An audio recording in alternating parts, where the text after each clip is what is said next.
जालना जिल्ह्यात पाणी टंचाईने भीषण स्वरूप धारण केलेलं आहे। जिल्ह्यातील 64 मध्यम प्रकल्पापैकी 3 मध्यम प्रकल्प जे आहेत ते पूर्णतः कोरडे ठाक झालेले आहे आणि इतर प्रकल्पांमध्ये केवळ 24% आणि त्यापेक्षाही उपयुक्त आता कमी साठा शिल्लक आहे। त्यामुळे पाणी टंचाईचं संकट जे आहे ते जालना जिल्ह्यावरती निर्माण झाले आहे। प्रामुख्याने आपण जर बघितलं तर बदनापूर आणि अंबड या दोन तालुक्यात पाणी टंचाईची सर्वाधिक दाहकता जी आहे ती निर्माण झालेली आहे। नागरिकांसोबतच आता फळबागांना देखील पाणी टंचाईचा जे चटके आहे ते बसायला सुरुवात झालेली आहे। आपण जर या ठिकाणची ही दृश्य बघितली तर सध्या मी आलेलो आहे बदनापूर तालुक्यातील हलदोला या गावामध्ये।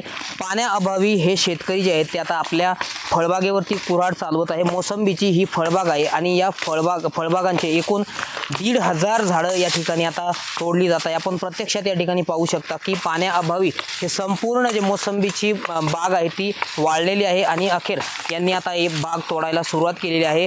या ठिकाणी आपण बघू शकता की मजूर लावून या शेतकऱ्यांनी आता बाग या ठिकाणी तोडायला सुरुवात केली आहे। खरं तर जालना जिल्हा जो आहे तो मोसंबीच्या उत्पादनात आघाडीवर आहे। महाराष्ट्रात मोसंबीत अग्रेसर असलेला जालना जिल्हा मात्र या जिल्ह्यात आता पाण्याअभावी अनेक ठिकाणी मोसंबीच्या फळबागेवरती शेतकरी कुऱ्हाड चालवत आहे, JCB चालवत आहे। याचं एकमेव मुख्य कारण म्हणजे पाणी आता या ठिकाणी उपलब्ध नाही आहे। पाण्याचे स्रोत जे आहे विहीर असेल, कूपनलिका असेल, या संपूर्ण स्रोत जे आहे ते आता आटलेले आहेत आणि अनेक ठिकाणी विहिरींनी सुद्धा आता तळ गाठायला सुरुवात केलेली आहे। त्यामुळे पाणी टंचाईचं संकट या ठिकाणी निर्माण झालेलं आहे। स्वतः आपण या शेतकऱ्यासोबत संवाद साधण्याचा प्रयत्न करूया। नेमकी आज हे ते बाग काढत आहे, काय कारण आहे मला सांगा। तुमचं नाव सांगा पहिल्यांदा।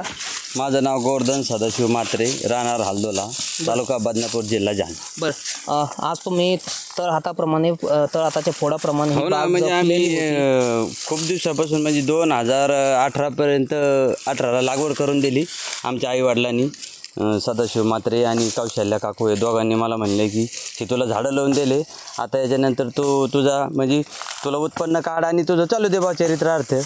तर असं झालं की आता पाणीच कमी पडलं, मग काय परेशानी झाली, एरी खाणल्या, कर्ज झालं बँकेचं, अनेक संकट। आता मुलांचं शिक्षण कुठे मुलगी आता यांचं शिक्षण करण्यासाठी आणि अनेक अडचणी। आता ठिबक केलं, खूप खर्च झाला याला आणि एकच वेळेस उत्पन्न घेतलं आणि झाडच काढायची वेळ आली आहे। बरं, किती विहिरी तुम्ही यासाठी खाणलेल्या होत्या? 2 विहिरी खाणल्या मी याच्यासाठी, पण दोन्ही विहिरीला पाणी काही लागलं नाही। बरं, आता सध्या स्थितीला विहिरीत पाणी नाही का? नाही, थोडंसं पाणी आहे प्यायपुरतं बस, थोडंसं 1-1.5 फूट पाणी आहे बस, 2 फूट बस, याच्यावर नाही। ते बी 2-4 दिवस मिळून येतं तेवढं। बरं, म्हणजे तुम्ही फळबागांसाठी ते पाणी वापरत नाही, फक्त पिण्यासाठी ठेवलं आणि ढोरांना यायला त्याला प्यायला लागतं, मग ते फळबागच सोडून द्याल। बरं, या मोसंबीची लागवड तुम्ही किती वर्षापूर्वी केली होती? ही याची लागवड समजा 2018ला लागवड झाली जूनमध्ये। हां, बरं, जवळपास 7 ते 8 वर्षे तुम्ही ही बाग जोपासली, तिला खर्च केला। यातून किती वेळा तुम्ही आतापर्यंत उत्पादन घेतलेलं आहे?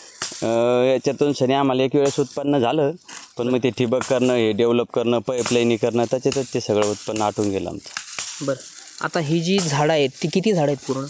हे आता 1450 झाडं आहे। बरं, गट नंबर 40मध्ये लागवड झालेली।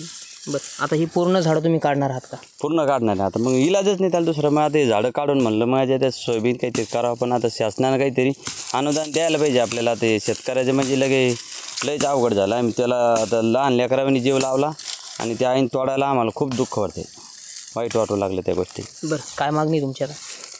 सरकारने आम्हाला आता अनुदान द्यावं, कर्जमाफी, कर्ज आहे आता आमच्यावर बँकेचं, ते माफ करायला पाहिजे समजा। मग कसं तरी थोडं लेवल होईल, नाही तर मग ते कर्ज कसं भरावं, हे अजून शेतीला डबल खर्च लावा, म्हणजे आता ह्याच्याच चाललेलं आहे, म्हणजे अवघडच काम झालेलं, फाशी यायचं काम आलेलं आता काहीच कळलं। लागवड करण्यासाठी साधारण किती रुपयांचा खर्च तुम्हाला आला होता? लागवड करण्यासाठी आपल्याला एक 45 रुपयाला झाड मिळालं होतं एक।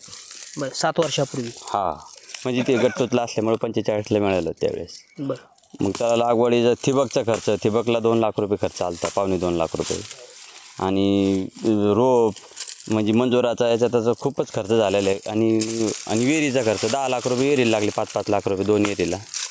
पाईपलाईन केली तर काहीच फायदा नाही झाला त्याच्यापासून। तर नक्कीच आपण बघू शकतो की हे म्हात्रे कुटुंब आहे, यांनी आता तळहाताच्या फोडाप्रमाणे जपलेली जी बाग आहे ती आता काढायला सुरुवात केलेली आहे. 2018मध्ये या फळबागाची त्यांनी लागवड केली होती. 45 रुपयाला एक त्यांनी मोसंबीची कलम जी आहे ती विकत घेऊन या ठिकाणी लागवड केली होती. संपूर्ण मशागत देखील केली होती.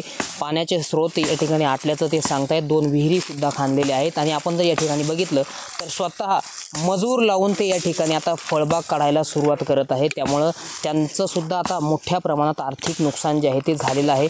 एक वेळेसच उत्पन्न काढल्याचं ते सांगतायत आणि आता दुसऱ्या वेळेस उत्पन्न काढायची वेळ आली तर आता ही फळबाग काढण्याची वेळ त्यांच्यावरती आलेली आहे. त्यामुळं आपण जर या ठिकाणी बघितलं तर मोसंबीच्या उत्पन्नात आघाडीवर असलेला जालना जिल्हा, याच जालना जिल्ह्यामध्ये आता फळबागेवरती कुऱ्हाड चालवली जात आहे. शेतकऱ्यांकडून JCB सुद्धा चालवलं जात आहे. अजून पुढचा 1 ते 1.5 महिना या जिल्ह्यातील नागरिकांना पाणी टंचाईच्या झळा ज्या आहेत त्या आता सोसाव्या लागणार आहेत. रामनाथ ढाकणे, TV9 मराठी, बदनापूर, जालना.